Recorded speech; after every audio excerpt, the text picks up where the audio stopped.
Bom dia a todos, bom dia pessoal.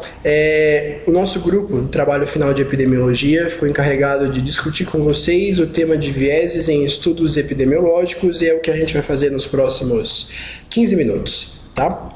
Então, antes de mais nada, vamos entender a importância desses vieses, né, da compreensão desses vieses na prática médica. Primeiro, entender eficientemente os resultados dos estudos epidemiológicos. Então, entender como é que se dá a dinâmica da promoção de um estudo epidemiológico, quais são os erros aos quais esses estudos estão submetidos, né? Outra importância é dominar os conceitos e as principais causas de vieses como diferencial profissional de saúde. Principalmente hoje em dia, que a gente sabe que a medicina baseada em evidência está cada vez mais em voga, está cada vez mais importante. Então, cada vez mais a gente se vale de resultados da literatura para decidir o que a gente vai fazer com o nosso paciente. Então, entender as limitações desses estudos é extremamente importante para o diferencial do profissional de hoje em dia. E também trabalhar bem em equipe com os estatísticos e profissionais da saúde no desenvolvimento de novos conhecimentos, ou seja, nos trabalhos, nos estudos epidemiológicos em si. Então, a gente vai começar definindo o que é um viés. E o que é um viés? Viés é um erro sistemático que acontece num estudo ou numa análise. E esse erro necessariamente vai levar a uma interpretação equivocada dos nossos resultados. E qual que é a diferença fundamental entre um erro sistemático e um erro que a gente chama de erro aleatório? Então, o que é um erro aleatório, né? Então, vamos entender primeiro isso. Então, um erro aleatório é quando um erro acontece, um erro é estimado no nosso estudo, mas esse erro ele aconteceu principalmente porque a população que a gente estudou era baixa, a gente estava estudando poucos pacientes, tá? Então, quando a gente estuda poucos pacientes, nós estamos sujeitos a esse erro, um erro grande, por causa, basicamente, que a gente não conseguiu ter poder estatístico para chegar a alguma conclusão. Mas um viés não é isso, um viés não é um erro aleatório, é um erro sistemático. O que é um erro sistemático? É um erro que se persiste, mesmo a gente aumentando o número de amostras. Então, por mais que a gente aumente o nosso N, aumente o número de pacientes no estudo, o erro continua. Quais são os principais tipos de vieses, tá? Então, aqui no nosso trabalho, a gente vai abordar dois grandes tipos de viés. Primeiro, o viés de seleção, então a gente vai ter mais tempo aqui, vai falar mais dele. E depois, o viés de informação, que também é importante, a gente vai deixar para falar no final, tá? Então, o que é um viés de seleção? Viés de seleção é quando acontece um erro sistemático devido à maneira pela qual os indivíduos foram selecionados, ou seja, os doentes, os controles, aqueles indivíduos expostos ou não expostos foram incluídos com erro no nosso estudo, tá? E eles podem se dar tanto no momento que a gente está recrutando esses pacientes, quando a gente está excluindo esses pacientes. Nos dois momentos a gente tem viés de seleção, tá? O que é importante notar é que com o viés de seleção a gente está modificando, a gente está alterando a medida de associação. Então vamos relembrar o que é uma medida de associação. A medida de associação é, por exemplo, o odds ratio, é o risco relativo, tudo isso são medidas de associação onde a gente vai encontrar o quanto uma exposição está associada a uma doença, tá? Então, lembrar que quando acontece um erro do tipo viés de seleção, a gente está comprometendo a nossa validade interna do estudo, tá? A gente está comprometendo o quanto esse estudo é válido per se. A gente falhou no rigor metodológico, tá? E um exemplo bem na mídia, né, que a gente pode encontrar do viés de seleção é quando alguns pesquisadores acabam excluindo alguns pacientes, então eles excluem alguns indivíduos, e essa exclusão não foi bem, digamos assim, feita de uma forma rigorosa, metodologicamente falando, tá? E essa exclusão acaba por levar a erros. Digamos, por exemplo, assim, você está num estudo de uma determinada cirurgia, e você quer saber se ela é eficiente ou não para tratar determinado tipo de doentes, e você exclui todos os pacientes que não se beneficiaram, por exemplo, aqueles pacientes que morreram após a abordagem cirúrgica, e é exatamente isso o que foi abordado nesse episódio aqui do ER e que a gente vai mostrar para vocês agora. Peter, well, I'm sorry we couldn't meet in my office. can't get rid of that endarterectomy team from Philadelphia. I went over the charts again. All of them. Well, I can see that spending a day thinking about this hasn't helped you, so let's just stop right here. Agree to disagree, and you can move on. Apparently, I already have. Oh, I didn't fire you. I just let people know that you quit. Which I hadn't. I felt you needed help making that decision. I don't understand. At least 3 of those patients should not have been excluded from the study. I determine who's in and who's out. I thought the protocol determined that. If you're manipulating the data, how can the study be valid? How dare you question me? I give you the opportunity of a lifetime, and you have the temerity to challenge my reputation. The results won't be accurate. Aren't lives at stake here?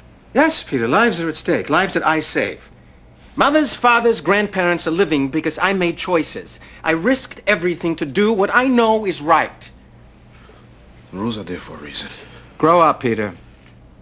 You're not some junior chemist at the FDA. You're a surgical resident in a struggling county hospital. Now, how do you think money comes into this place? It takes more than a please, and I promise to do what's right for my country. It takes results, and that, at any cost, is what I produce. Now, you screw with that, and you will be off surgical service for a hell of a lot longer than one day. Bom, então voltando aqui pro nosso estudo, vocês veem que os vieses estão famosos ainda, estão presentes na mídia. Então vamos lá. Como é que a gente pode mensurar o viés de seleção? Na verdade, é uma tarefa um tanto que difícil, um tanto que complicada, uma vez que a gente deveria, de uma forma mais assertiva, para mensurar um viés de seleção, saber qual é a verdade e qual é a mentira desse estudo. Quer dizer, câncer de pulmão tal ou não associado ao tabagismo, uma determinada doença tal ou não associada à exposição, a gente nunca sabe a verdade dos fatos ao certo. Então é bem difícil mensurar esses viés. Entretanto, a gente pode calcular as medidas de associação, de novo, lembrando lá do típico odds ratio, do risco relativo, antes e depois, por exemplo, da exclusão dos grupos. É lógico que a gente não pode colocar nossa mão no fogo e dizer por que mudou o odds ratio, por que mudou o risco relativo, a gente tinha ou não um viés, mas é um bom parâmetro, tá? E a gente compara os valores e vê se tem ou não um viés de seleção, tá? E agora vamos começar um outro tipo de viés, que é o chamado viés de informação, tá?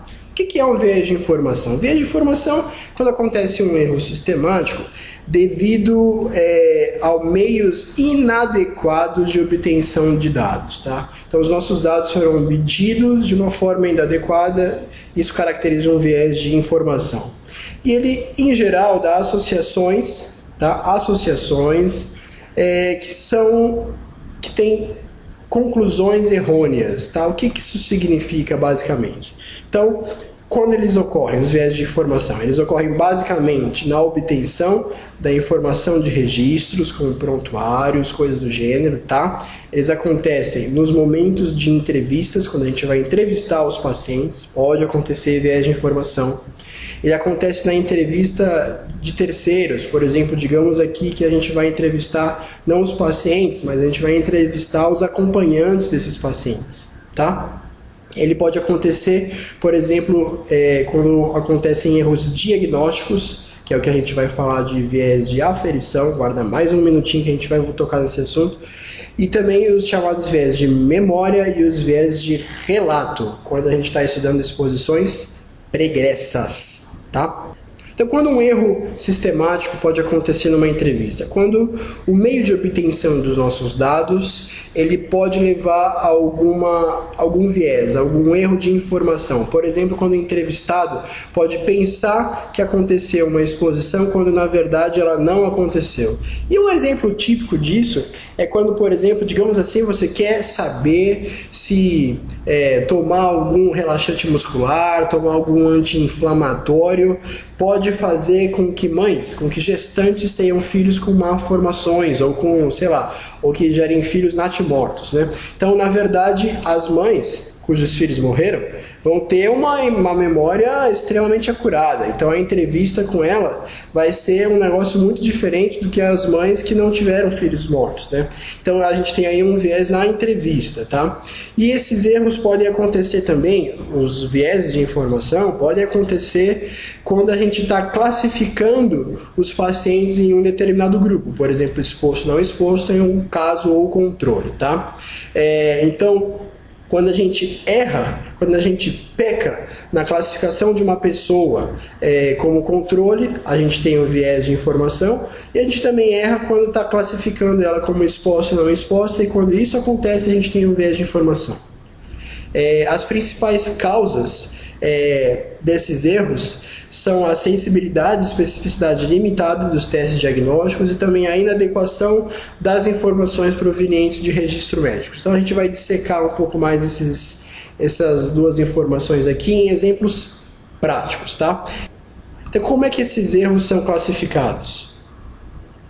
A gente costuma classificar eles entre erros de classificação diferencial e erros de classificação não diferencial. Tá? Então vamos começar pelo erro diferencial. Um erro de classificação diferencial é quando a taxa de erro é diferente entre os grupos estudados. Tá? Então, por exemplo, quando os casos são mal classificados como mais expostos do que os controles, por exemplo. Então tem um grupo, que são os casos, que estão sendo classificados de forma diferente dos controles. Isso pode dar um erro, pode dar um viés. Tá? O que acontece em geral, a gente vê uma aparente associação, uma associação que na verdade não existe, ou mesmo uma falta de associação quando ela na verdade existe. Então vamos dar um exemplo prático disso, tá? Vamos para a prática.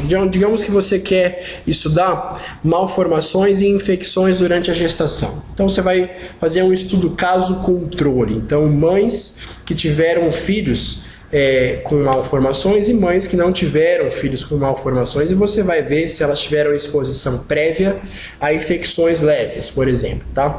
Então, o que vai acontecer?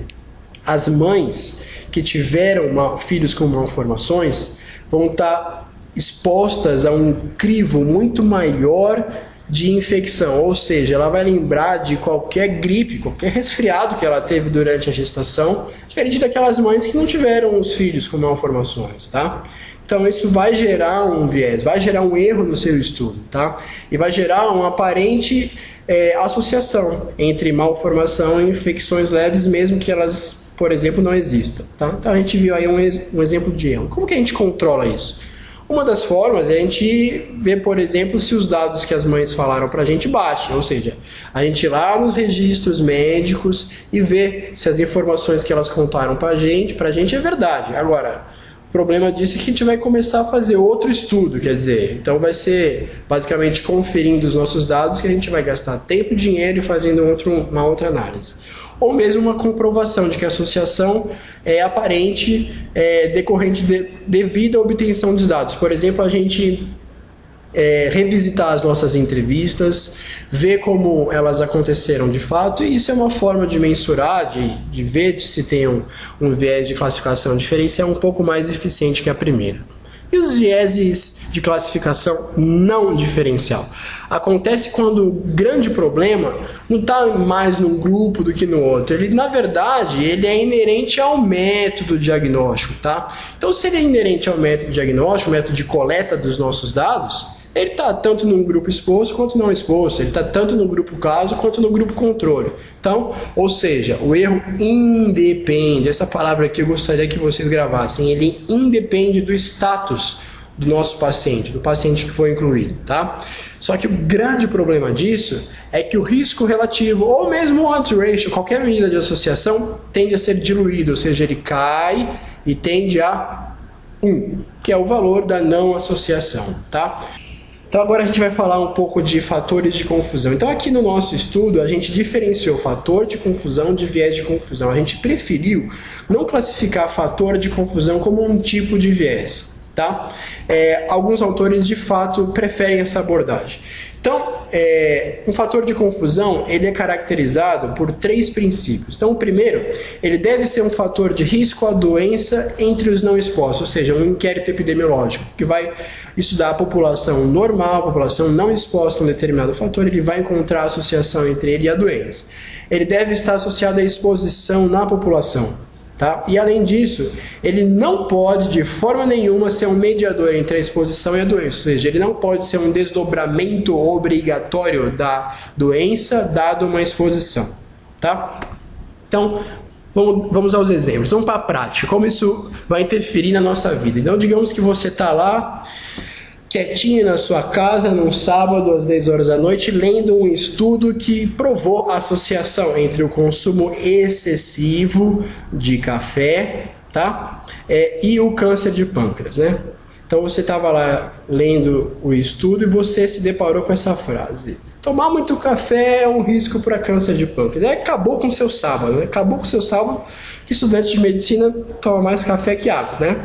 Então, o que você faz quando você olha esse resultado? Então você vai ver se não tem nenhum tipo de viés. E de fato, se a gente parar para pensar, não existe uma relação causal verdadeira entre esses 2 fatores. Então, onde aconteceu o viés? Aconteceu que as pessoas que tomam muito café também fumam muito, quer dizer, existe uma associação entre esse fator de confusão, que no caso seria o nosso famoso tabagismo, tá? Tabagismo é que vocês já entenderam o que eu quis dizer, tá? Tabagismo e tomar café. Ou seja, como uma coisa está correlacionada com a outra, será que na verdade essas pessoas tinham câncer de pâncreas porque tomavam café ou porque na verdade elas fumavam muito? Então isso aí é um fator de confusão. E como é que a gente vai mensurar isso? A gente vai observar se na verdade a associação se dá de forma independente. Essa palavra aqui é chave, independente. Ou seja, será que os indivíduos que tomavam café, fumando ou não, teriam câncer de pâncreas? Será que é independente de fumar ou não? Se você conseguir provar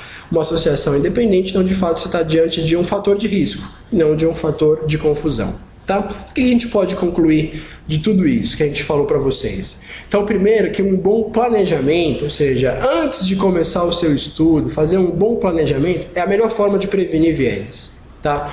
Então, quer prevenir viés? Pensa bem antes de começar a entrevistar paciente, antes de recrutar caso controle e tudo mais. Outra coisa é que boas revistas frequentemente também publicam porcaria. Quer dizer, ou seja, não é só porque um estudo foi publicado numa revista de alto impacto que ele não necessariamente não tem viés nenhum. Ou seja, a gente mesmo em revistas de impacto alto precisa do nosso crivo e da nossa crítica. Quer dizer, olhar para ele com cuidado, olhar com cautela, nunca vai deixar de ser importante, tá? E outra coisa é que o fator de confusão merece uma atenção especial, principalmente quando a gente está pensando em transpor os resultados da prática para a prática, ou seja, os resultados que são obtidos nos estudos epidemiológicos para a nossa prática clínica. A gente tem que considerar o fator de confusão como algo importante e essa é a mensagem que a gente gostaria que vocês gravassem. Muito obrigado pela atenção de vocês. Até a próxima, pessoal.